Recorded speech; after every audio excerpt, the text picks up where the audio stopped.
Assalamualaikum warahmatullahi wabarakatuh. Masih bersama dari teknik cuci AC, servis AC, dan perbaikan pasang AC, instalasi dan lain-lain, khususnya wilayah Tangerang Selatan atau Tangerang Kabupaten. Kami berada di lokasi kami ada di Cisauk dekat BSD Ion BSD Mall. Oke, ini hanya edukasi. Kita lagi bikin video tentang fungsinya AC itu kenapa bisa tidak dingin. Ini kita kasih contoh untuk yang di outdoor dulu ya. Kenapa bisa tidak dingin AC itu?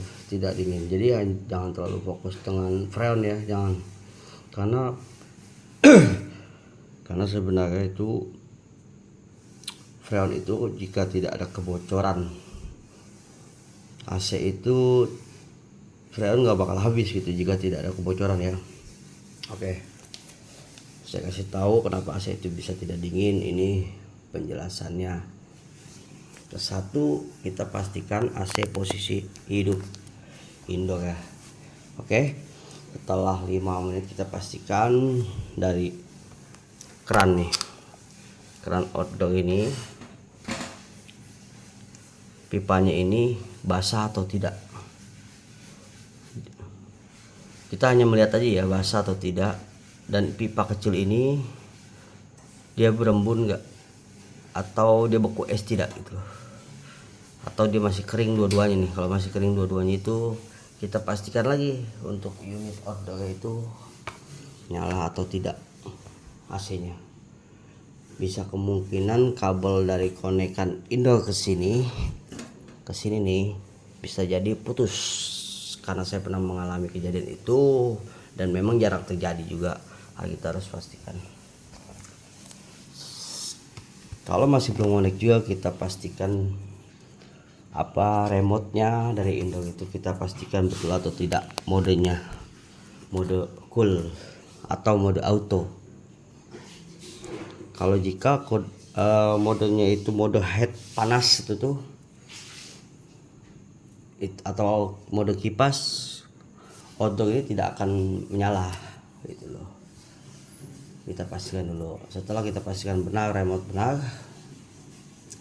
lalu kita panggil teknisi untuk yang profesional perbaiki AC-nya. Itu di kemungkinan bisa jadi antara kabel atau di relay dari indoor. Kemungkinan antara dua itu aja.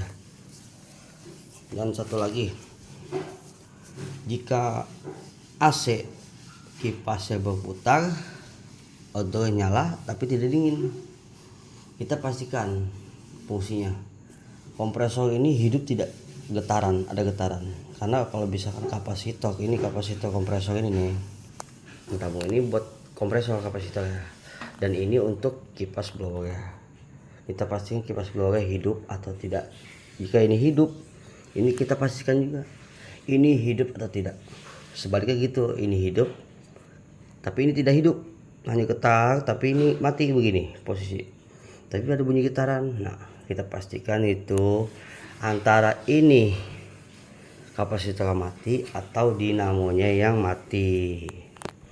Kalau kompresor mati, antara ini atau ini adalah overload ini bekerja, ini dia fungsi bekerja untuk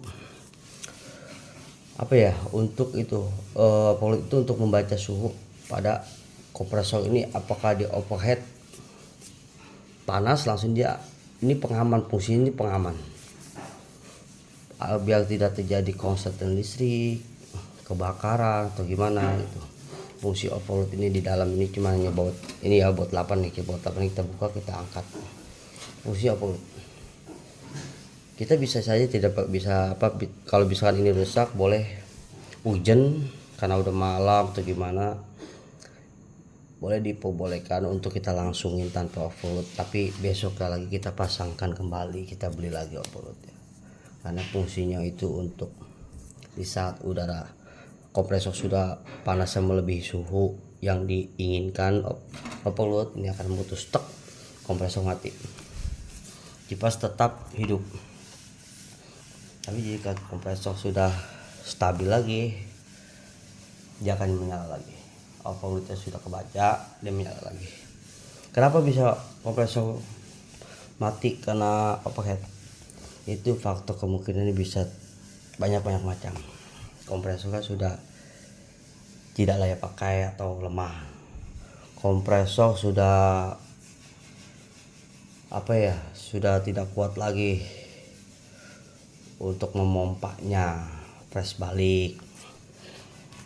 Ketiga, bisa jadi pipa kapiler ini mampat, terus kita paksa nyala terus. Bisa jadi lagi AC-nya kotor parah, bisa jadi lagi freonnya habis karena ada kebocoran. Jadi kompresor bisa overheat, bisa panas. Jika tidak ada freonnya atau freon hanya setengah, kita nyalakan terus, lama-lama dia akan naik dan naik terus ya gitu. Oke, semoga bermanfaat video ini untuk bagi yang awam ya. Ini bukan untuk teknisi, dan bukan saya untuk menyuruh bagian awam itu untuk mengganti, bukan. Saya hanya ingin mengedukasi agar yang awam yang punya AC tidak ditipu-tipu oleh oknum teknisi, biar tahu kerusakan AC itu di mana. Oke, sekali lagi terima kasih. Mohon maaf jika ada kekurangan atau kesalahan untuk dalam bicara. Semoga video ini bermanfaat. Jika suka ya tekan tombol subscribe, jika tidak suka ya abaikan saja. Terima kasih untuk semuanya, semoga sehat-sehat selalu. Assalamualaikum warahmatullahi wabarakatuh.